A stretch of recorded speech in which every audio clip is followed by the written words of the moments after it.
ali um negócio ali, do Lisboa. Lisboa, gostei dele. Ele foi de Portugal, né? Lisboa.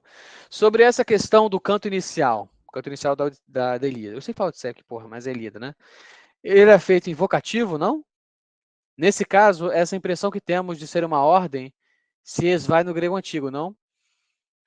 É, dá para você botar como vocativo, mais ou menos. Mais ou menos. Ele é mais um. Não, mas o vocativo no grego ele pode soar como imperativo, sim, pô. Sim, ele Só pode ser acontece, eu não imperativo, entendo sim. de. Eu não sei fazer exegese em grego antigo, arcaico. Na verdade, só grego antigo aí, né? Grego ático. Mas eu posso dizer alguma coisa sobre o grego bíblico. É bem diferente, tal, é praticamente outro idioma ali, mas ele funciona de um jeito muito parecido, né? As declinações são as mesmas e tal. Então, o vocativo, às vezes, ele é só vocativo mesmo. No Salmo, você vai encontrar. No Salmos, obviamente, é em hebraico, né? Você vai encontrar vocativo e é só vocativo mesmo. Mas não é porque aparece um ó fulano lá que você tem só um vocativo, que você tem uma função apenas vocativa. Não, você pode ter um vocativo. É igual acontece, por exemplo, no grego, você tem o gerúndio, por exemplo, que é essa forma de particípio que. Por que eu estou falando disso, cara? Que ela não necessariamente funciona como gerúndio. Eu não sei como é que evoluiu assim a língua, né? Mas, por exemplo, no inglês, quando você tem living water, por exemplo, não é que tem uma água vivendo. Não, é água viva. Né? Então, esse ing do gerúndio aí, não é gerúndio mais. Você tem a forma do gerúndio, mas ele não funciona como gerúndio. Né? Então, às vezes acontece isso. Isso acontece exatamente também no grego, com gerúndio, e acontece com outras situações linguísticas ali. Você tem uma coisa que parece muito ser uma coisa, mas ela funciona na prática como outra. Mas então, Eu não sei como é que seria esse caso específico aí, né? você pode ter o vocativo junto com o imperativo, pô. Sim, é isso que eu Porque tô se eu, dizendo. entendeu? Então, se eu falo assim, tipo, não sei, né?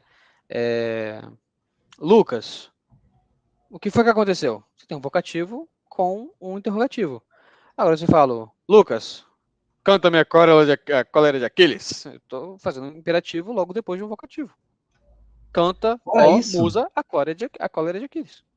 fora isso, eu não estou tão preparado para falar sobre isso, mas você tem a teoria dos atos de fala, que o que mais você encontra, o lugar onde você mais encontra facilidade para trabalhar são nos vocativos mesmo. E se você, só para explicar aqui, né? A teoria dos atos de fala é que ela diz que você consegue ter ação na própria descrição da frase, basicamente. Não sei se eu explico de um jeito muito grosseiro.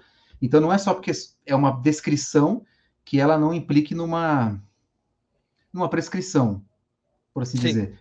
E sim. isso acontece muito nos vocativos. Muito, muito, muito. Nos salmos. Acontece toda hora isso aí. Na verdade, talvez alguém podia dizer que é a maneira mais fácil de você pegar um exemplo para explicar isso aí. Mas tá, qual que foi a pergunta mesmo? Ah, não, era isso aí mesmo, né? Se esse Sim, era vocativo, isso. Aí ele... ele comentou ali embaixo, assim, é que o grego antigo, para o grego antigo, o vocativo é uma declinação. Sim, é verdade, é uma declinação. Então vai estar presente explicitamente na palavra. Acho que por isso que ele permite essa ambiguidade. Então, eu não conferi o texto grego exato, entende? Mas, assim, você tem misturas. Você consegue, mesmo quando você tem a declinação, claro, você consegue declinar de certa maneira que você faça um vocativo, mas, se não me engano, você pode ter com declinações dentro de outras, tipo, como se fossem grupos dentro de uns dos outros. Você consegue fazer isso, sim. Até no latim você consegue. Soa como ordem, mas é o padrão da escrita, então não é ordem, é só o padrão da oração. Então, aqui que eu comentei a teoria dos atos de fala. Joga no Google aí um pouquinho para você ver como é que funciona. Você não precisa entender, você não precisa estudar muito, só veja o que é. Veja os exemplos, e você vai ver que o vocativo ele pode funcionar como uma ação. Dá Facinho, facinho. dá um norte pro cara, dá um link, fala um livro, um nome de um autor, não sei, dá um norte pro cara, pô. Ah, John Austin, né? John Austin, deixa eu ver como é que vou digitar aqui, acho que é só assim, ó. Tem que dar um John norte, pô, tem que fazer o cara estudar, Austin. pô. O cara tá Esse cara aqui é o cara que. Não foi ele que começou. Na verdade, eu acho que a teoria é dele mesmo. Tem outro cara, deixa eu ver aqui. Deixa eu escrever direito. de mal a Ó, pior. tem esses dois caras aqui, ó. Eu podia ter posto os dois no mesmo, né? Searle. John Austin e John Searle.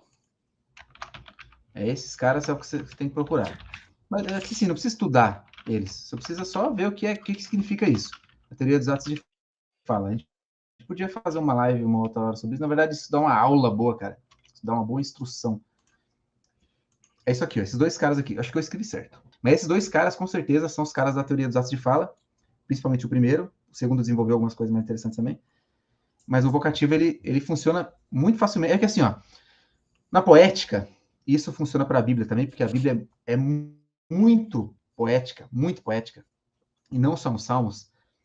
A grande questão é assim, ó, se você tem um livro que é basicamente uma narrativa, está contando fatos para você, como é que você pode tirar dali? É não só sabedoria, que isso seria até fácil, mas dogma. Como é que você tira doutrina de um texto narrativo? Como é que você faz isso? Você está só descrevendo as coisas. Mas não, vai chegar lá no Novo Testamento, todo mundo, Paulo, Jesus, Pedro, todos eles vão dizer que o Antigo Testamento, a palavra inteira é para nossa instrução. Principalmente Paulo vai dizer isso com todas as letras, né? Todo o Antigo Testamento é para nossa instrução. Mas e como? Como é que você se instrui com uma descrição de uma história? Então aí você entra com a teoria dos atos de fala. Ela explica melhor, ela ajuda você a entender melhor isso. E levando em conta que, principalmente em textos mais poéticos, Salmos, Jó, inteiro poético, inteiro com métrica, tudo. Nos profetas, você tem trechos grandes, assim, cara, que são poéticos. Eles têm então. uma estrutura poética. Então, nesses trechos, você vai encontrar uma estrutura tal que ela indica para você, às vezes, imperativo, sim. Mas aí o cara escreve de um jeito bonito. Né? E o vocativo, às vezes, ele serve para isso. Joga ali em cima ali a resposta do Estoto Meio Corde. Aí, ó. Para quem estiver vendo a live aí, ó. Seria bom ler Introdução à la Pragmática, de Eu devia ter Vitória falado Adele isso, né? Vitale. São os pragmáticos. Vocês têm que procurar os pragmáticos. Aí, ó. Mas aí, sem nome, assim, fica mais... Talvez se você jogar no chat GPT, ele te diga os nomes, né? Os livros lá, sei lá. Eu, de cabeça, vou saber os nomes. O chat GPT me Mas é isso. explica como é que funcionava o vocativo pro Homero. Aí o GPT, puta merda. Caraca, alguém podia fazer isso aí pra nós, hein? Mostrar pra nós isso, mostrar o textão aí, a gente põe na tela, Desgraçado. pô. O cara, imagina um robô assim, desgraçado.